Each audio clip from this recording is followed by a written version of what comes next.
and I turn it down. And Recently, Canada's king of late-night comedy, Mike Bullard, made the leap from the screen to the written word with his first book, open book, Little Thoughts from a Big Head. I caught up with Mike at Westminster bookstore in Fredericton, where he's on a cross-Canada tour, signing copies of his book, for a brief and somewhat wacky chat. Great book, and actually in our family, it's right up on the bookshelf beside the New Testament and Ben-Hur. You know, it's literary classic. What kind of wacky church do you folks attend? A large part of the book is Mike's humorous replies to the mail he gets every day. I asked him what prompted the book. Doubleday came to me, said that mails a day. Wow. Now, do you actually read? A lot of them. You do? Yeah. I took 1,200 of them home to write that book. Wow. Yeah. Now, how long did you take to do the book? About 8 months. Mm-hmm. 8 months. Yeah. On the world front, believe it or not, Russia now has MTV. Isn't that great? Yeah. The money's worth nothing and the checks are free. Although Mike's show will make its debut in the U.S. next year, Mike says he himself has no plans to move the show south of the border. I asked Mike how he felt about Canadian Tom Green, who recently did relocate to America. It's good for him. It's good for everybody that he did that. You know, people are going to come up here and look for more entertainers. Mm-hmm.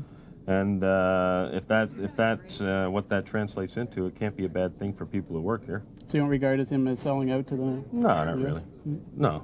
Do you think he should have stayed here and stuck his finger down his throat? No. I think the Americans should get to see that down there. Okay. I want to ask you, what's it like to kiss Tom Green? Must be good. Yeah, it was a good day. I heard there's a lot of tongue action going on there. Oh, a lot of tongue action. Yeah, Gary. That's right. Yeah. I also have a CD. This is where we get into the dust-up, Gary, huh? You have a CD here as well. Yes. Very funny. You can tell me a bit about that. Now, where was that recorded? What, did you listen to the CD, too? Yeah, I played it. You listened to the CD and you read the book? Yeah, all at the same time. Well, congratulations. You'll never have a job at CBC, but you do your research. Kathy and Eldon. How do you spell Eldon? E-L-D? E-L-D-O-N. E-L-D-O-N, okay. And the kids. You right now, where do you get your ideas for your comedy material? You know what? Most of it's of the moment. Mm-hmm. Emails, I responded to them, went with my gut reaction. Then an editor corrected the grammar and syntax. And with the album, I taped it live at the Rebecca Cohen Theater in Halifax. So it was all of the moment. Okay. Yeah. There's also Kind of sad, really, huh? Worked a total of 4.5 hours for a book and a CD. People aren't going to like that, Gary. No, it's not good. You're clever, huh? You're like Mike Wallace, like a passive-aggressive Mike Wallace. You pulled that out of me, but you pretended you weren't. All right, Gary. I was reading in your book, you're not really a big hockey fan. No, you're from Canada. I always figured everybody from Canada.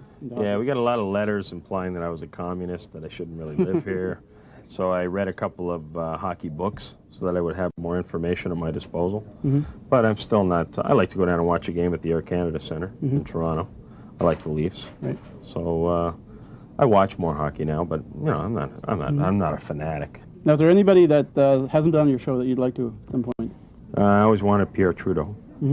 But sadly, that's not going to happen now. We almost had him last year, and then 2 weeks before he was supposed to come on, his son died tragically. So I don't think we'll be seeing him out in public too often anymore.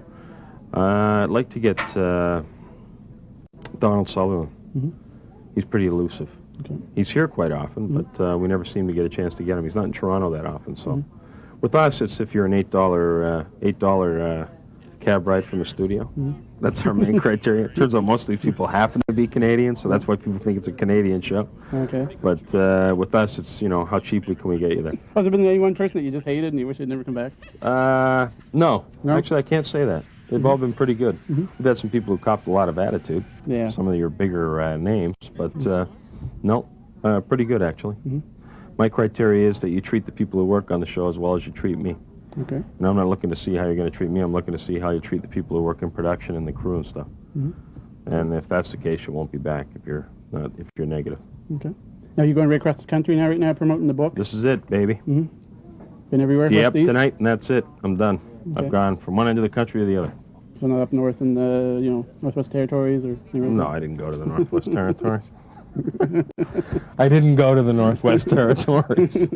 Is this seen in the Northwest Territories? Well, I mean, they're going to be disappointed now. They're all out there watching the show. While we were doing this interview, you probably sold this show to the Northwest Territories for 10 cents on the dollar. We'll be showing on the all-night You're cable. an embezzler. That's what you are.